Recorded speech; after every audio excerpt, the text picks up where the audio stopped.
Now we'll get into the notice days in futures. As we said, futures contracts are obligations, and with these obligations you have various times that you have to either submit to take delivery of them or submit to receive delivery of them. And this happens during the notice days.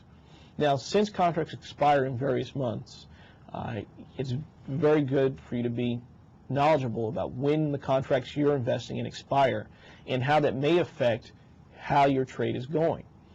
Now, leading up to expiration date, contract holders have the 3 notice days, but of those people who invest in futures, as we said, we have hedgers and speculators. Even though hedgers drive the market, only 3% of everyone ever takes full delivery of these contracts. And this is very important to understand. When these contracts are required to be delivered or required to be accepted, 97% of the people are on the move.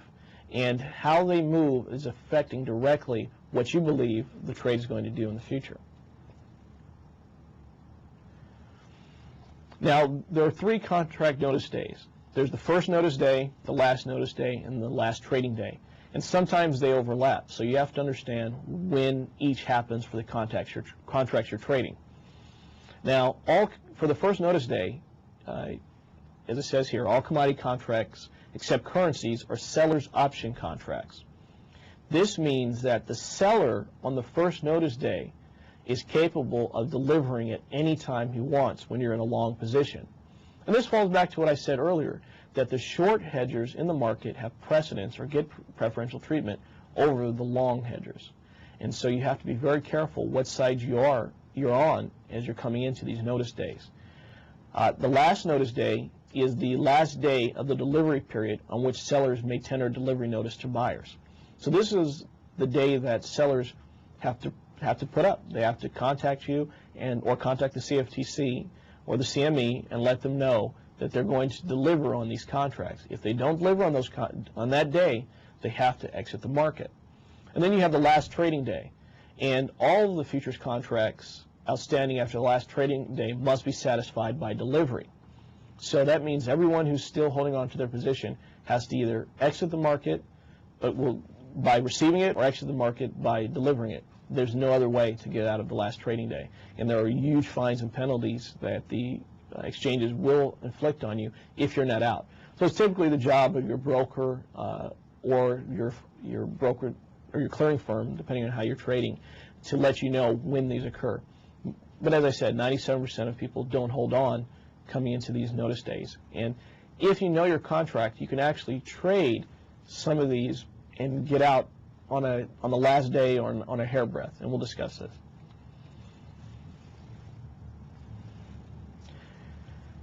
On the last notice days, we have 2 sides that we have to look at: the people who are long and the people who are short.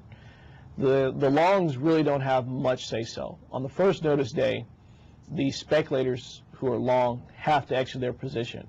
But what this does is it actually depresses the market and drives the price down. And so when it drives the price down, the shorts continue to profit. On the last notice day, hedgers who aren't planning to take delivery of the contract, either because their product, as we saw in the coffee contract, either because their product has a different basis or value, such as Columbia being plus 200 or Equor being minus 400. So them receiving delivery of those contracts really is not to their benefit because they were just trying to protect their local positions.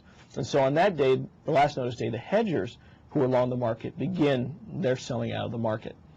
Then on the last trading day, you have a complete market shakeout. And when that happens, you have those people who are going to roll over into the next month investing, or those people who are sitting on the sidelines just watching what's going to happen in the next month.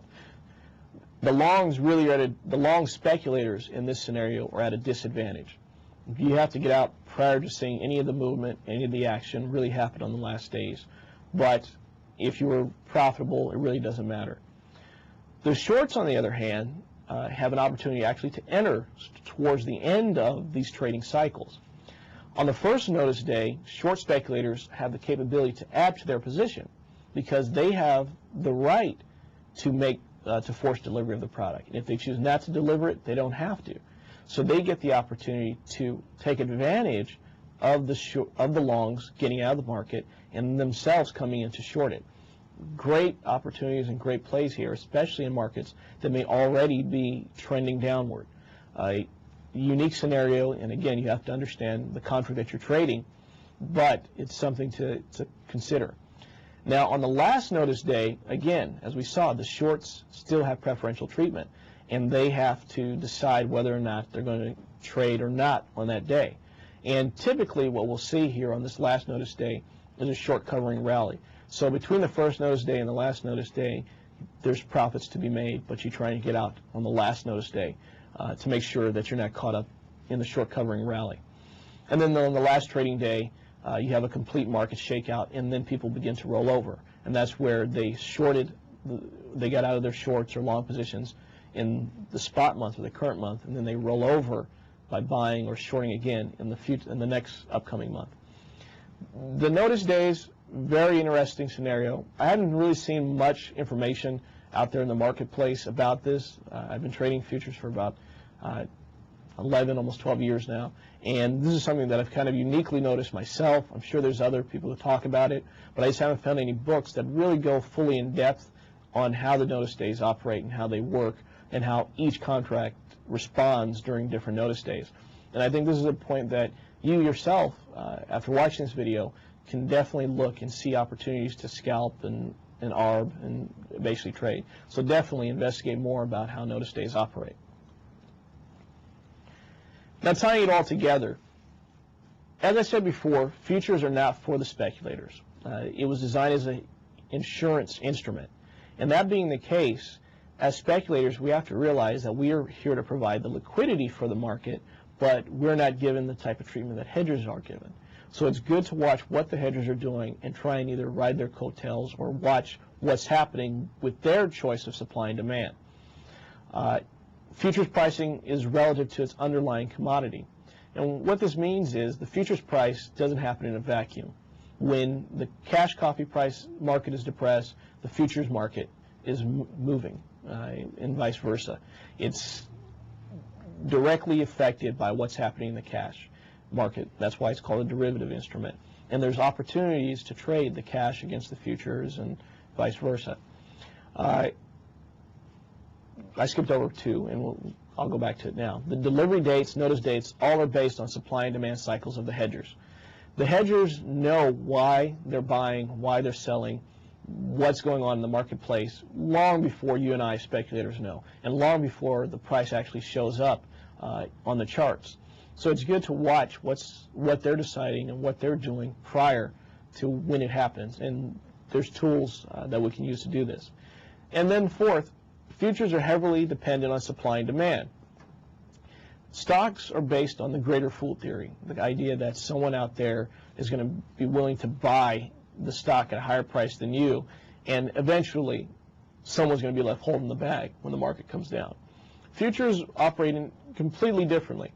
The goods that people buy and sell on futures contracts are real. They only going to go up a certain price, and they're only going to go down a certain price because there's actual profit margins that need to be made behind them. And so it's run on a supply and demand basis, and it's good to understand and know where to look and where to find supply and demand information. And we'll discuss this more. Tying into the supply and demand concept, price is all important. Understanding the relationship of the futures to the cash market. As we said, the futures market is driven by the cash. Understanding how to trade the price, and then locating those supply and demand reports that the hedgers are reading and they themselves may be issuing are all important factors in you making your own trading decisions in these markets. Let's tackle the futures, cash, and basis scenario.